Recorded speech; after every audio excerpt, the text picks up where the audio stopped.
Today we are learning how to trap floats in stranded knitting. You need to trap your floats whenever you're working in a stranded pattern like this, where you have these long areas of one color.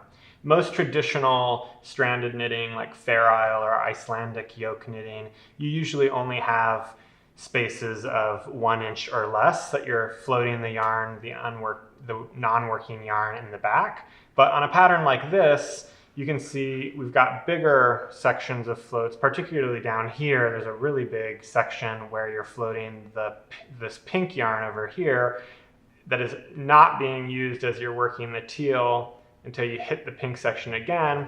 And so that means that unless we use trapping, there's going to be these really, really long floats in the back that can catch on your fingers, your watch, your earrings. And so if we flip these over, you'll see that from this point to this point, technically I have this entire length of pink yarn here that is being floated across the back. But you can see these teal little X's across my floats. Those are where I've trapped the yarn. In trapping the yarn here, you don't see that on the right side, but you're basically using your working yarn to catch that float and keep it divided into a smaller length than it would be if you weren't doing any of the trapping.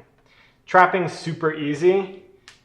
It's just something that you sort of need to know when to employ the technique and when you don't need to employ the technique. So I'm working at a standard rule of thumb for stranded knitting is that your floats should always be about 1 inch or less. So I'm working at a DK weight gauge here. I have 6 stitches to the inch. So I'm kind of using 6 stitches as my guideline. If I'm working 6 or more stitches, I know I should trap that float in the back. And if I'm working less than 6, I'm just working normal stranded fabric. So you see I'm going to work this next row. You can already see here in these teal stitches, I have more than 1 inch. I've got 8 stitches here, so I'm going to need to do a trap here. I've got the same number of stitches in the pink here, so I'm going to need to do another trap here, and so on and so forth.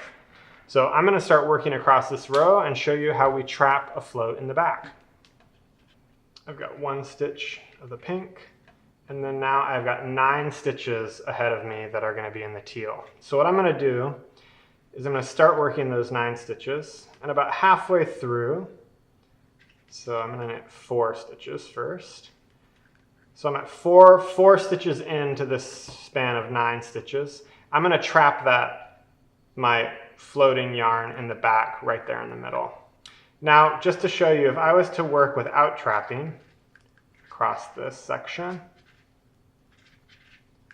and now it came time to work the pink yarn, I would be bringing the pink yarn all the way across the back to work that first stitch.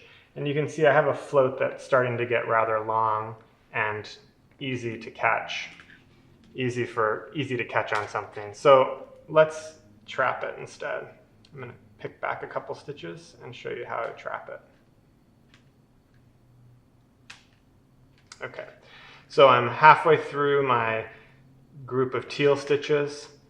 Now I'm going into work my next stitch with the teal. Before I do, I'm going to take my non-working yarn from underneath and I'm going to lay it over the top of the needle like that, just like that. Now I'm going to knit that stitch regularly. And I'm going to come out through, but I'm not going to pull the pink stitch with me. And then I'm going to pull off. So basically, I had the pink yarn laid over. And now in making my next stitch, I'm going to secure it. So you can see that that pink yarn has been trapped with the teal in an invisible way on the front. And do this again in the next color. So now I'm done with my teal stitches, switching over to bringing the pink yarn as my active color.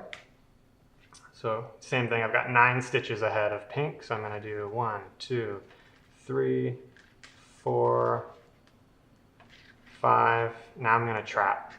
So I'm going to go into the stitch as if I'm going to knit it, but before I do, I'm going to take the non-working yarn from under. Coming from under is key. You don't want to go over your working yarn. You always want to come from under, like this. I'm going to lay that working yarn over my needle.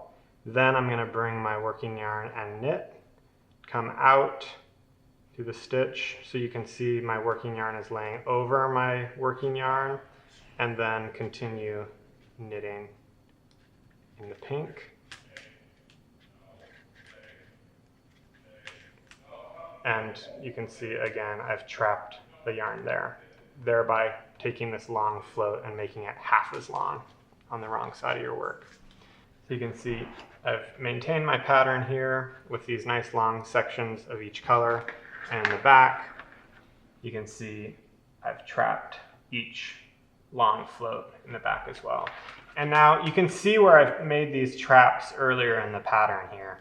And you'll notice that I haven't always put the trap on the exact same stitch column. I kind of keep it moving, and that's mostly just for invisibility. The more you move where the trap is, the harder it is to build up and see any of that coming through on the right side. If you were to stretch your fabric, you can see some of that trapped yarn sitting just on the wrong side, but when you block it, it's hidden.